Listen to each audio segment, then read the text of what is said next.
Narrativa. 28 dias. Foi o tempo que minha esposa decidiu que eu simplesmente não existia mais.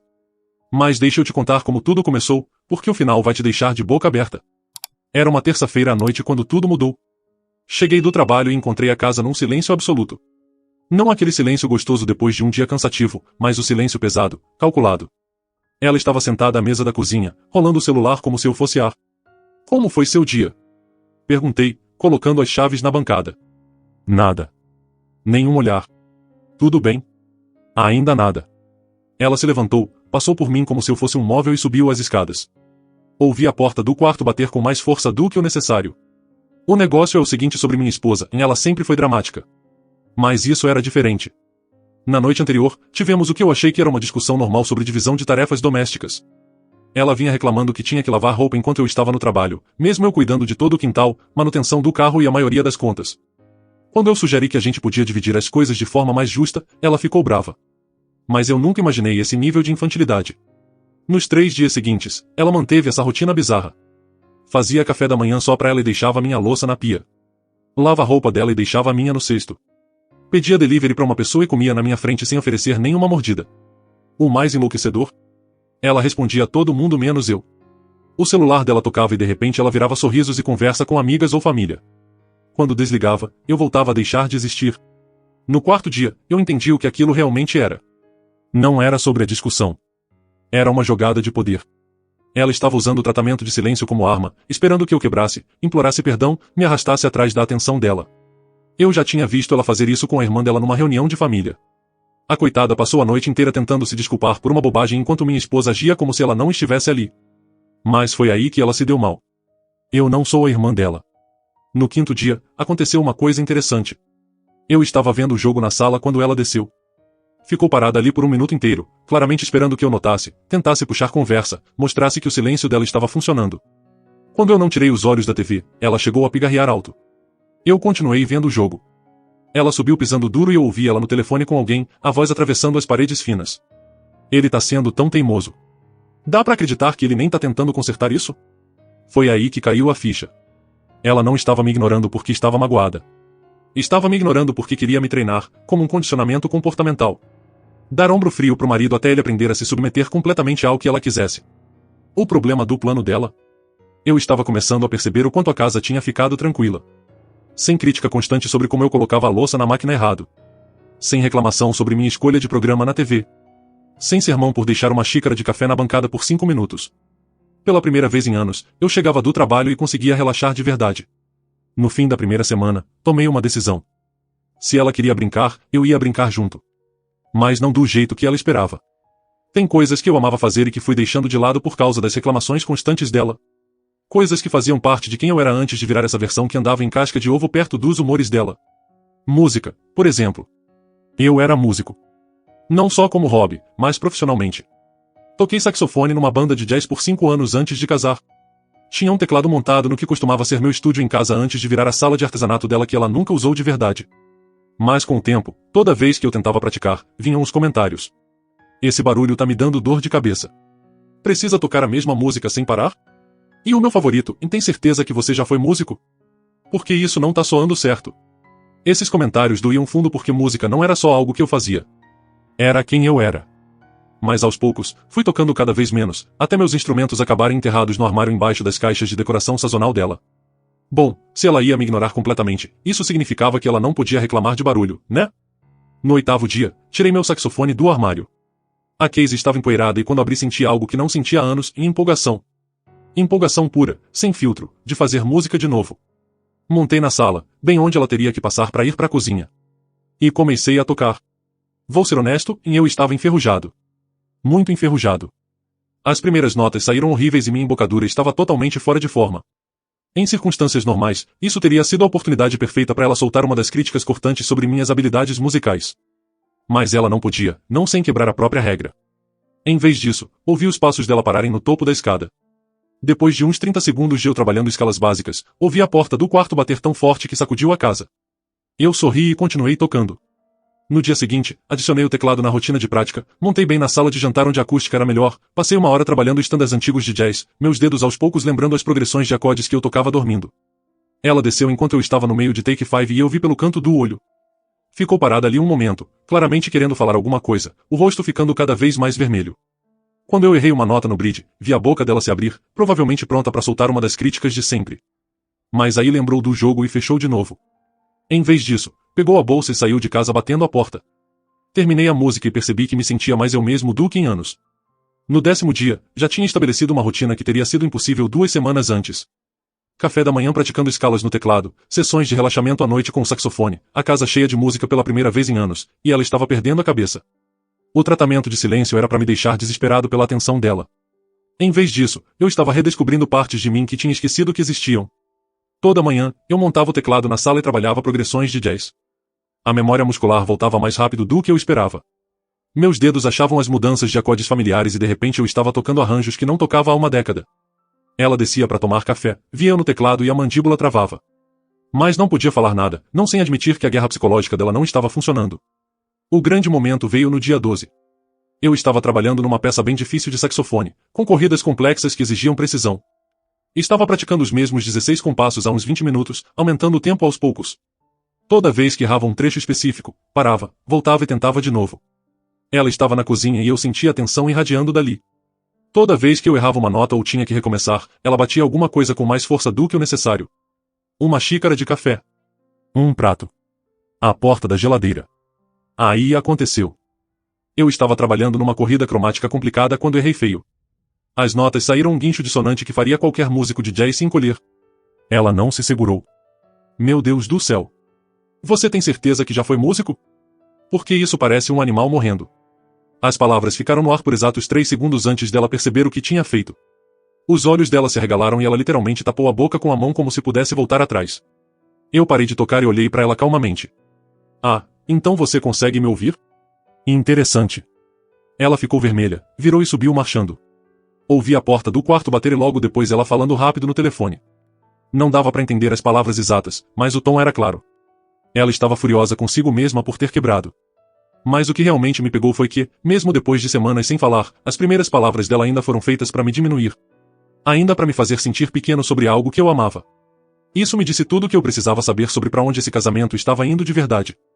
Peguei meu saxofone e toquei aquele trecho de novo, perfeito dessa vez. Os dias seguintes foram fascinantes de assistir. Ela claramente estava lutando contra as próprias regras.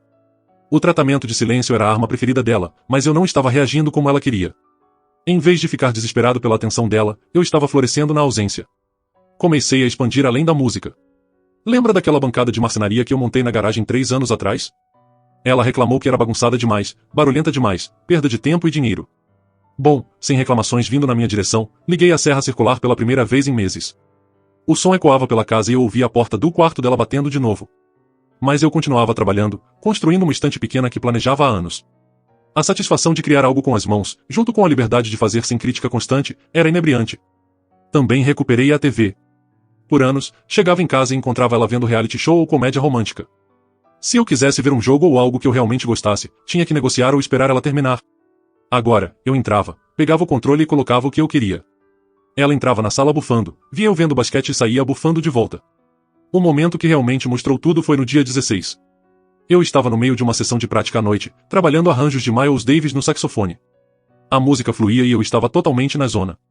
Ela desceu, claramente querendo passar pela sala para ir para a cozinha, mas parou quando me viu tocando. Por um momento, vi algo diferente na expressão dela. Não era raiva nem frustração. Era quase como se ela estivesse me vendo pela primeira vez em anos. O homem com quem ela casou era músico. O homem com quem ela morava era uma versão contida que tinha aberto mão das paixões para manter a paz. Mas aí o momento passou e o rosto dela endureceu de novo. Ela virou e subiu, e eu ouvi ela no telefone outra vez. Dessa vez dava para entender um pouco da conversa. Ele tá fazendo isso só para me irritar. Eu sei. Tocando aquele instrumento idiota todo santo dia. Ele sabe o quanto eu odeio isso. Aí estava. Ela não odiava a música porque realmente incomodava. Ela odiava porque era algo que ela não controlava. Algo que era meu, que me dava alegria, que não girava em torno dela. Naquela noite, depois que ela foi dormir, sentei na sala com o saxofone no colo e percebi algo profundo. Eu tinha passado tantos anos tentando ser o marido que ela queria que tinha esquecido quem eu realmente era. O tratamento de silêncio não era castigo. Era libertação. Pela primeira vez no nosso casamento, eu estava vivendo como eu mesmo na minha própria casa. Tomando as decisões que eu queria tomar. fazendo as coisas que me preenchiam. E o melhor, ela não podia falar nada sem admitir que o joguinho dela não estava funcionando. Peguei meu saxofone e toquei mais uma música antes de dormir. Uma balada lenta, cheia de alma, que encheu a casa com a música que ela passou anos silenciando. E pela primeira vez em muito tempo, dormi completamente em paz. No dia 18, eu não estava só praticando música mais. Estava sistematicamente recuperando cada pedaço da minha vida que tinha entregado ao longo dos anos. E ela estava assistindo tudo acontecer em silêncio total, presa no próprio jogo. A sala foi a primeira. Por anos, ela tinha arrumado os móveis para ficar de frente pro setup de TV preferido dela, virado para a parede, onde ela podia ver os programas dela enquanto fazia artesanato que nunca terminava. O sofá ficava numa posição tão ruim que para ver esporte eu tinha que torcer o pescoço. Agora não mais. Passei uma manhã de sábado rearrumando tudo, sofá de frente pra TV, mesinha de centro na altura perfeita para apoiar os pés, suporte do saxofone bem do lado da minha poltrona favorita. Quando ela desceu e viu o novo arranjo, ficou parada ali por um minuto inteiro, a boca abrindo e fechando como peixe fora d'água. Ela queria reclamar. Eu vi aquilo crescendo dentro dela. Mas não podia falar nada sem quebrar o precioso tratamento de silêncio. Em vez disso, pegou a bolsa e saiu de casa por 3 horas. Quando voltou, eu estava acomodado na poltrona nova, vendo o jogo com os pés em cima da mesinha de centro. Algo que ela sempre disse que era coisa de porco e desrespeito com os móveis. Ela ficou parada na porta, claramente esperando que eu me sentisse culpado por ocupar espaço na minha própria casa. Nem olhei para ela. A cozinha foi a próxima. Ela sempre insistiu em manter as bancadas completamente limpas, só com os potes decorativos dela que não serviam para nada. Minha cafeteira tinha que morar dentro da despensa porque ela achava que ficava bagunçado deixar na bancada. Meus suplementos tinham que ficar escondidos num armário porque estragavam a estética. Agora não mais. Montei uma estação de café de verdade na bancada. Cafeteira, moedor, seleção de grãos, tudo fácil de pegar para o meu ritual matinal. Meus suplementos ganharam lugar fixo. Até tirei o liquidificador que eu queria usar para shake de proteína mais que tinha sido banido por ser grande demais. Toda manhã, eu fazia meu café ali na frente dela e ela tinha que desviar do meu setup para chegar na pia estética dela. A frustração estava estampada na cara dela. Mas o que ela podia fazer? Me dizer que eu não podia usar a minha própria cozinha? O grande momento foi quando comecei a cozinhar a comida que eu realmente queria comer. Por anos, o jantar era o que ela estivesse com vontade, geralmente alguma receita do Pinterest que ficava bonita mas sem gosto. Eu sugeria alternativas, mas ela sempre tinha motivo para dizer que minhas preferências estavam erradas. Muito picante, muito gorduroso, muito complicado, muito simples. Agora, eu chegava em casa e cozinhava exatamente o que queria. Comida mexicana apimentada que enchia a casa com cheiro de cominho e pimenta. Curris indianos que ela sempre dizia que eram exóticos demais. Até comida com forno simples como hambúrguer e batata frita, coisas que ela tinha banido porque eram abaixo do nosso nível. Ela sentia o cheiro da comida e ficava rondando a cozinha, claramente querendo um pouco. Mas como estava fingindo que eu não existia, não podia exatamente pedir um prato. Em vez disso, fazia uma saladinha triste e comia enquanto o cheiro do meu jantar delicioso tomava conta do ar. A garagem virou meu santuário pessoal. Montei a estação de marcenaria e comecei a passar as noites lá, construindo coisas que planejava há anos. Uma bancada de verdade, prateleiras de armazenamento, um suporte de guitarra que eu queria fazer desde antes de casar. O som das minhas ferramentas elétricas ecoava pela casa toda noite e eu via a silhueta dela na janela da cozinha, olhando eu trabalhar. Às vezes ela andava de um lado para o outro, claramente irritada com o barulho e a atividade. Mas não podia reclamar, não sem falar comigo. Numa noite, eu estava trabalhando numa caixinha de joias, só um projetinho pequeno para manter as mãos ocupadas quando ela apareceu na porta da garagem. Ficou parada ali vários minutos, olhando eu medir e cortar. Dava para ver que queria falar alguma coisa, talvez até perguntar o que eu estava fazendo. Mas virou e foi embora sem falar nada. Na manhã seguinte, encontrei um bilhete passivo-agressivo na bancada da cozinha. O barulho da garagem está incomodando os vizinhos. Li, sorri e joguei no lixo. Depois fui para a garagem e passei mais 1 hora trabalhando nos meus projetos, usando as ferramentas mais barulhentas que eu tinha. No dia 22, a casa parecia completamente diferente. Parecia a minha de novo. A música, o arranjo confortável dos móveis, a liberdade de comer o que eu queria, a possibilidade de correr atrás dos meus hobbies sem crítica constante, tudo junto criou algo que eu não sentia há anos. Paz. Paz de verdade na minha própria casa. Eu acordava toda manhã sem aquele nó de ansiedade no estômago, imaginando em que humor ela estaria ou o que eu inevitavelmente faria de errado. Em vez disso, acordava ansioso pelo meu café, minha prática de música e qualquer projeto que eu quisesse tocar naquele dia. O tratamento de silêncio que era para me punir tinha virado o maior presente que ela já me deu. Eu estava vivendo como solteiro na minha própria casa, mas sem a solidão, porque finalmente tinha algo que sentia falta há anos em eu mesmo. E o melhor. A cada dia que passava, cada pequena liberdade que eu recuperava, cada momento de contentamento genuíno que eu vivia, ficava mais claro qual seria meu próximo passo. Ela achava que estava me treinando para me submeter. Em vez disso, estava me mostrando exatamente como seria a minha vida sem a interferência constante dela. O contraste estava ficando impossível de ignorar. O dia 25 mudou tudo. Eu estava na garagem, dando os toques finais numa caixinha de joias de cedro quando ouvi ela no telefone de novo. Mas dessa vez a conversa era diferente. Já tá quase um mês e ele tá agindo como se nem ligasse. Ele tá até mais feliz. Dá pra acreditar? Eu tô dando tratamento de silêncio e ele anda pela casa como se tivesse ganhado na loteria. Ela parou, ouvindo quem estava do outro lado. Não, você não entende. Ele fica tocando música o dia inteiro, rearrumando móveis, cozinhando o que quer. É como se ele estivesse fingindo que eu nem moro mais aqui. Outra pausa. Aí a voz dela ficou mais cortante. Claro que tá me incomodando. Isso era pra fazer ele perceber o quanto precisa de mim. Em vez disso, ele tá agindo como se estivesse melhor sem mim. Esse foi o momento que eu percebi que ela tinha revelado a verdade sem querer. Não era sobre a discussão. Não era sobre tarefas domésticas ou respeito ou qualquer um dos problemas de superfície que a gente vinha dançando há anos. Era sobre controle. Puro e simples. Ela vinha usando manipulação emocional para me manter na linha e quando eu finalmente empurrei de volta numa coisa pequena, ela escalou para a opção nuclear. O tratamento de silêncio era o jeito dela de dizer, olha o que acontece quando você não faz exatamente o que eu quero. Mas em vez de me derrubar, me levantou. Em vez de me deixar desesperado pela aprovação dela, me lembrou como era viver sem ficar buscando isso o tempo todo. Larguei a lixa e entrei em casa. Ela ainda estava no telefone na cozinha, andando de um lado pro outro com energia nervosa. Não sei o que fazer. Amanhã completa 4 semanas e eu ia terminar isso amanhã. Mas se eu quebrar primeiro, não é como se ele ganhasse? Ela me viu na porta e rapidamente baixou a voz. Tenho que desligar. Ele tá aqui. Desligou e me olhou cheia de expectativa, como se talvez eu finalmente tivesse quebrado e estivesse pronto para me arrastar. Quando eu só peguei um copo d'água e voltei pra garagem, o rosto dela desabou. Naquela noite, depois que ela foi dormir, sentei na sala com meu saxofone e tomei uma decisão. Se ela queria jogar, eu ia dar um jogo que ela nunca ia esquecer. Mas primeiro, precisava fazer uns preparativos. Na manhã seguinte, tirei um dia pessoal do trabalho. Depois que ela saiu para o emprego dela, dirigi até o outro lado da cidade para um escritório de advocacia que eu tinha pesquisado online. A advogada era uma mulher esperta de uns 50 e poucos anos que era especialista em divórcios. Como posso ajudar? Perguntou depois que sentamos no escritório dela. Preciso entender minhas opções. Minha esposa tá me dando tratamento de silêncio há quase um mês e eu percebi umas coisas sobre nosso casamento que não dá para ignorar. Ela ouviu enquanto eu explicava a situação. Não só o tratamento de silêncio recente, mas os anos de erosão gradual da minha identidade. A crítica constante. O jeito que eu parei de fazer coisas que amava para evitar conflito.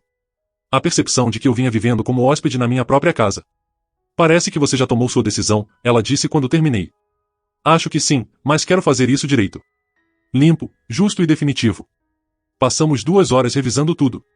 Bens, dívidas, a casa, nossas carreiras separadas. Como não tínhamos filhos e mantínhamos a maioria das finanças separadas, seria relativamente simples. Ela preparou a papelada inicial enquanto eu esperava. Quando você quer entregar isso? Perguntou, deslizando os documentos pela mesa. Amanhã de manhã. Dia 29. Quero que seja memorável. No caminho de volta, parei numa floricultura. Precisava de algo específico, flores que parecessem lindas mas que carregassem a mensagem certa. A vendedora sugeriu rosas brancas. Representam novos começos, ela explicou. Perfeito. Naquela noite, pratiquei meu saxofone mais do que o normal.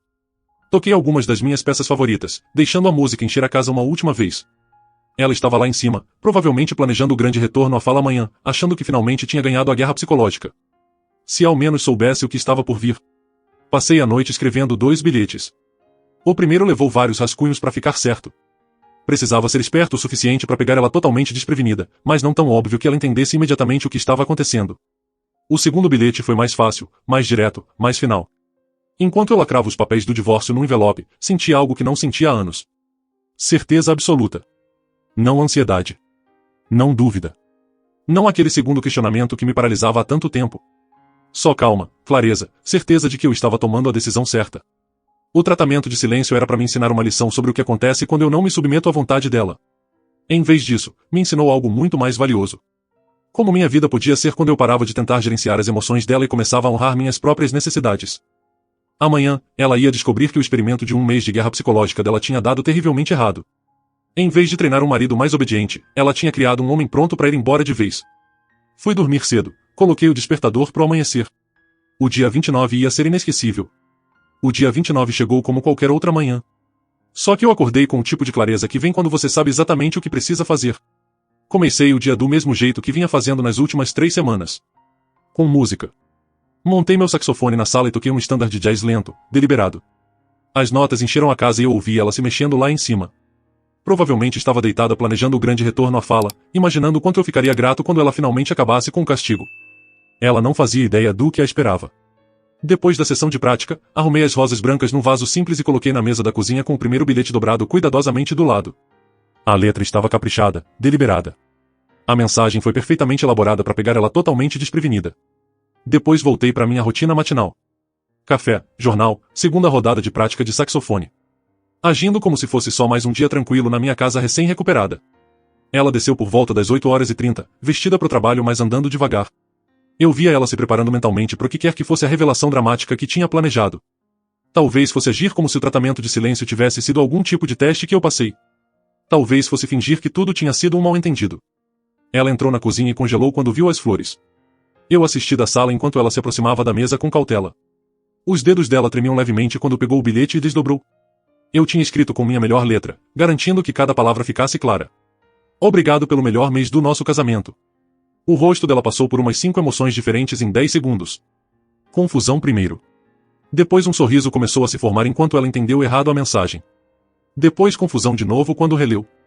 Depois o sorriso voltou, maior dessa vez, como se ela achasse que eu finalmente estava reconhecendo que o tratamento de silêncio dela tinha funcionado. Ela até pareceu satisfeita consigo mesma. Você acha isso engraçado? Ela disse, quebrando o silêncio com uma voz cheia de indignação justificada. Depois de tudo que você me fez passar essas semanas? Eu continuei tocando meu saxofone, nem olhando na direção dela. Eu tô falando com você, ela continuou, a voz ficando mais alta. Não ouse me ignorar agora. Terminei a música que estava tocando, larguei o instrumento e olhei para ela calmamente. Ah, então você consegue falar agora? Achei que tinha esquecido como. O rosto dela ficou vermelho. Isso não é brincadeira. Você tem ideia do que fez com o nosso casamento? Na verdade, tenho. Eu me levantei e entrei na cozinha, onde ela ainda segurava meu bilhete. Tive 28 dias para pensar exatamente no que nosso casamento virou. E você tá certa. Isso não tem graça nenhuma. Ela ficou confusa de novo, como se estivesse tentando descobrir se essa era a reação que ela queria ou não. Aquele bilhete, continuei, apontando pro papel na mão dela, não é sarcasmo. Eu realmente quis dizer isso. Esses últimos 28 dias foram os melhores que nosso casamento já teve. Do que você tá falando? Pensa. Sem briga. Sem crítica constante. Sem andar em casca de ovo. Sem precisar justificar por que quero tocar música na minha própria casa. Pela primeira vez em anos, consegui simplesmente existir sem ter que gerenciar suas emoções a cada segundo. Ela abriu a boca para responder, mas eu levantei a mão. Mas olha só. Eu descobri por que esses 28 dias foram perfeitos. Não foi porque a gente não estava falando. Foi porque eu finalmente estava vivendo como eu mesmo de novo. E isso me fez perceber uma coisa importante. Caminhei até a bancada onde tinha deixado o segundo envelope mais cedo, bem do lado da cafeteira que ela sempre odiou ver ali. Se 28 dias sem sua interferência deixaram nosso casamento melhor, imagino o que uma vida inteira poderia fazer. Entreguei o envelope para ela. Ela pegou com as mãos tremendo e eu vi o exato momento que ela percebeu que isso não estava saindo como ela planejou. O envelope era grosso, com cara de oficial. O nome dela estava escrito na frente com a mesma letra cuidadosa do primeiro bilhete. Que história é essa? Ela sussurrou. Abre. Ela rasgou o envelope e eu assisti o rosto dela enquanto via os papéis do divórcio. Os olhos dela correram pela primeira página, depois a segunda, depois voltaram para a primeira como se não acreditasse no que estava vendo. Você não pode estar falando sério. Eu nunca estive tão sério sobre nada na minha vida. Ela encontrou o segundo bilhete preso na última página dos documentos legais. Esse era mais curto, mais direto. Agora vamos fazer o melhor ano da minha vida. O silêncio que veio depois foi diferente do silêncio calculado do último mês. Esse era o silêncio do choque total. Ela olhou dos papéis para mim, para as flores, para os papéis de novo, como se estivesse tentando resolver um quebra-cabeça que não fazia sentido. E isso é loucura. Por causa de uma discussão? Por causa de eu não ter falado com você por algumas semanas? Isso não é por causa de uma discussão. É por causa do que os últimos 28 dias me ensinaram. Você quis me mostrar como seria a vida sem sua atenção. Missão cumprida. Eu gostei mais do que jamais imaginei ser possível. Ela bateu os papéis na mesa. Você não pode simplesmente terminar nosso casamento porque eu te dei tratamento de silêncio. Eu não tô terminando nosso casamento por causa do tratamento de silêncio. Tô terminando porque o tratamento de silêncio foi a primeira vez em anos que me senti livre na minha própria casa. E isso me diz tudo o que preciso saber sobre o que a gente virou. Peguei a case do meu saxofone e fui em direção à porta. Pra onde você vai? Pro trabalho. Como qualquer outro dia. A diferença é que quando eu voltar hoje à noite, não vou precisar imaginar em que humor você vai estar ou que regra vai ter mudado enquanto eu estava fora. Só vou chegar em casa e viver minha vida. Parei na porta e olhei para trás para ela uma última vez. Aliás, seu tratamento de silêncio oficialmente termina hoje. Você pode falar o quanto quiser agora. Só não comigo. O divórcio foi finalizado exatamente 90 dias depois. 3 meses que pareceram o melhor período da minha vida adulta. Ela tentou de tudo nessas semanas finais. Lágrimas, barganha, raiva, promessas de mudança. Chegou a oferecer que eu podia praticar música quando quisesse, como se esse tivesse sido o problema o tempo todo. Mas eu tinha aprendido algo valioso durante aqueles 28 dias de silêncio. Aprendi como era a paz. Como era acordar sem ansiedade. O que significava viver autenticamente no meu próprio espaço. No dia que assinei os papéis finais, cheguei em casa numa casa que era completamente minha. Sem mais andar em casca de ovo. Sem mais gerenciar emoções de outra pessoa. Sem mais sacrificar pedaços de mim para manter uma paz artificial. Naquela noite, montei meu teclado e meu saxofone na sala. Toquei por 3 horas seguidas. De Miles Davis até algumas composições originais que eu estava trabalhando. A música encheu cada canto da casa e, pela primeira vez em anos, ninguém estava lá para dizer que era alto demais, repetitivo demais ou amador demais. 6 meses depois, entrei numa banda de jazz local. Tocamos em casas pequenas pela cidade e redescobri por que a música era tão central em quem eu costumava ser. Os outros músicos ficam impressionados quando conto que parei de tocar por anos. Como alguém simplesmente para de fazer música? Um deles perguntou. Eu não tinha uma boa resposta, mas sei que nunca mais vou cometer esse erro. Minha casa virou exatamente o que uma casa deve ser. Móveis confortáveis arrumados do meu jeito. Uma sala de música de verdade onde posso praticar sem julgamento. Uma oficina na garagem onde construo coisas que realmente servem para alguma coisa. Uma cozinha onde cozinho comida que eu realmente gosto de comer. Às vezes as pessoas perguntam se sinto falta de estar casado. A resposta honesta é não. Eu não sinto falta daquele casamento. Não sinto falta da crítica constante disfarçada de preocupação. Não sinto falta da manipulação emocional embrulhada como comunicação. Não sinto falta de me sentir um estranho na minha própria casa. O que eu tenho agora é melhor do que eu tinha antes. Tenho uma vida construída em torno dos meus valores, dos meus interesses, das minhas escolhas. Tenho amizades que não passam pelo filtro de aprovação de ninguém. Tenho hobbies que me trazem alegria genuína em vez de estresse sobre se são aceitáveis.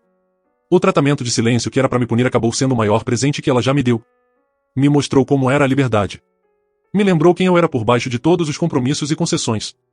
E quando ela finalmente quebrou aquele silêncio no dia 29, esperando encontrar um homem destruído, encontrou um homem que já tinha ido embora há muito tempo. No dia 29, ela finalmente falou, achando que tinha vencido. Eu entreguei as flores, o bilhete e os papéis do divórcio. Ela leu obrigado pelo melhor mês do nosso casamento e sorriu, achando que eu estava implorando. Depois abriu o envelope e viu a verdade. Naquele momento, o silêncio que ela tinha usado como arma virou o meu. O divórcio saiu em 90 dias. Hoje a casa é minha, cheia de música, cheiro de comida boa e nenhum passo em casca de ovo. Ela aprendeu que dá pra perder alguém sem que essa pessoa nunca mais abra a boca. E eu aprendi que às vezes o maior "eu te amo" que você pode dar pra si mesmo é simplesmente ir embora em silêncio. Fim.